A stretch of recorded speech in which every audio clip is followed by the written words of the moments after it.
Hey everyone, and welcome back to my channel. Today is going to be our June budget recap to see where all my money went and what debt I was able to pay and whether I went over my income or if I stayed underneath. So let's get into it. And for all my new subscribers, welcome, and to everyone else, welcome back.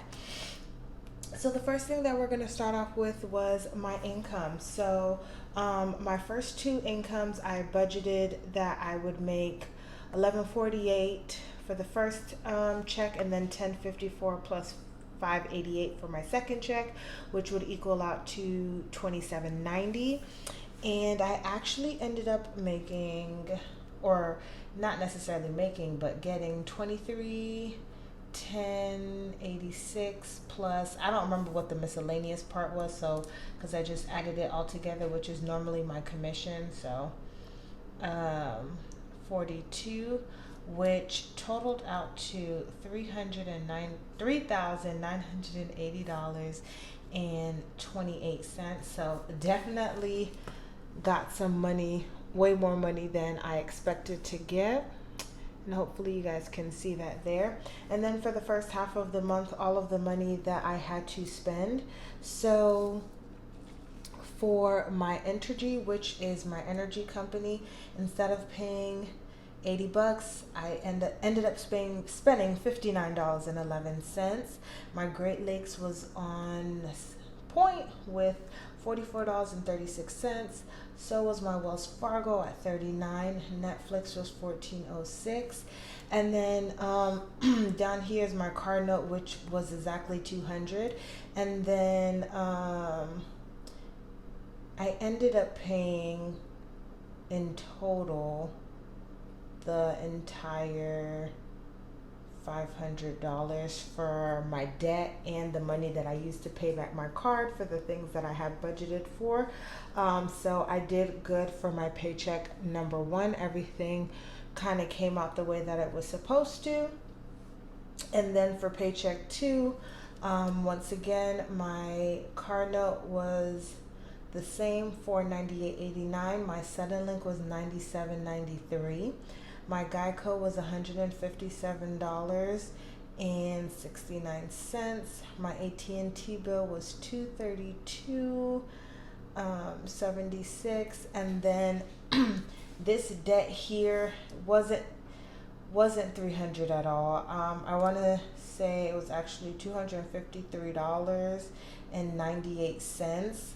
And here's where I'm just going to be honest with you guys. So something that I haven't really talked about much is that me and my boyfriend are in the process of trying to get a home. And so that's why we're paying off our debt and getting this last account into, it's already in good standing, but keeping it into good standing.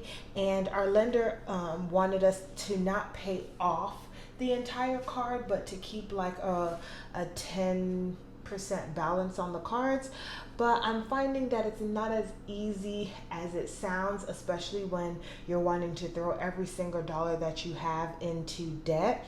So between the end of June and the beginning of July, I am just going to be paying off all those small, like $20, $30, $40 balances that I have on the remaining of my cards, so that I can continue to go forward and just paying off all of my debt. And once everything is paid for, at that point, if I want to just use $10 or $20 on a card, then it'd be a lot easier for me to manage. So that's why I ended up not paying $300 towards my Citi card, and also because I had some other expenses that I needed to cover.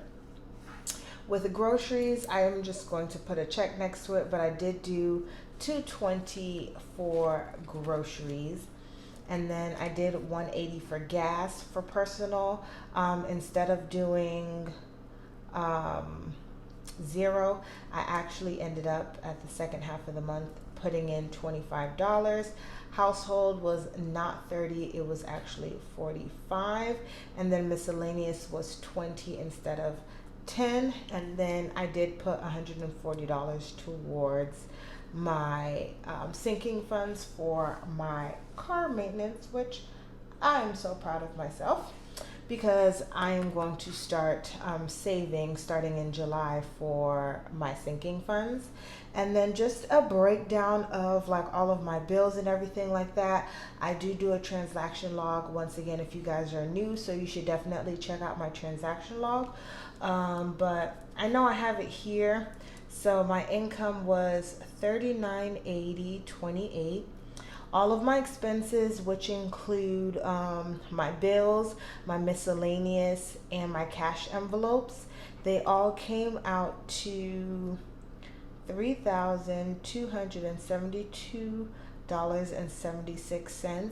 And then the debt I put towards credit cards this month was $692.98. And then this minus all of this leaves me $14.54. And that should equal out the same way for when I close out my transaction log. So we'll see how that works out in my weekly check-in. But this was my overview for June, you guys, and I did pretty good. I'm proud of myself.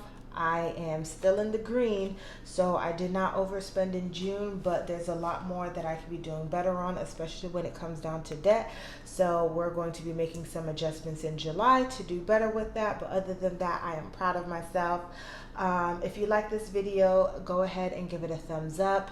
Like this video, comment down below. And if you aren't already subscribed, go ahead and subscribe to my channel.